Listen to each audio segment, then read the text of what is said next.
Bonjour, on est en route pour le 14e jour du calendrier de l'Avent. Le temps passe et on s'approche de Noël de plus en plus chaque jour. On se retrouve dans ma cuisine avec le Thermomix et vous. Aujourd'hui, on va utiliser la pâte de marron d'hier, de la crème de marron d'hier plutôt, pour faire des mini lingots marron chocolat. C'est parti! On va commencer par préchauffer le four à 150 degrés. On va mettre 150 g de morceaux de chocolat dans le bol. On met le couvercle et le gobelet doseur et on réveille les voisins puisqu'on casse du chocolat. Allez, 10 secondes vitesse 8.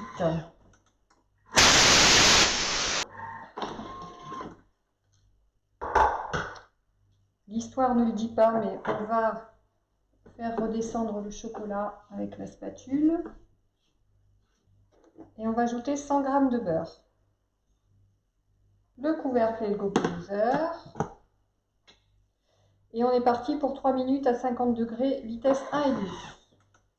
En fait, ma caméra s'est arrêtée et je ne sais pas depuis quand. Alors, on va repartir un peu en arrière pour que je vous explique au cas où vous n'ayez pas vu.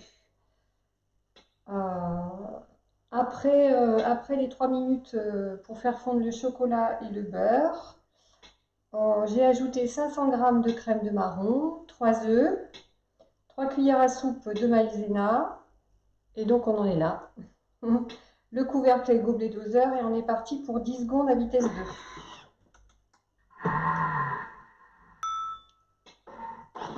On va racler les parois du bol. En fait, ma maïzena ne s'est pas du tout mélangée.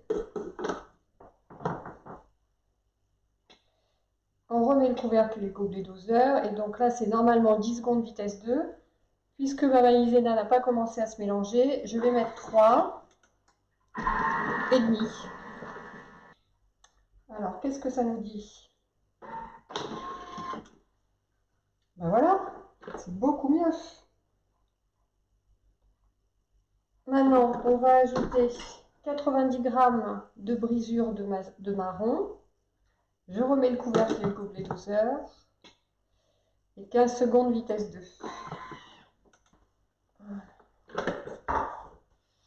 Donc on va mettre la préparation dans des moules. Alors je fais un petit peu de place.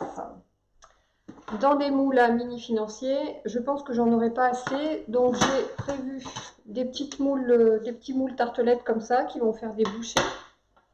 Et puis on va enfourner ça 20 minutes, donc à 150 degrés.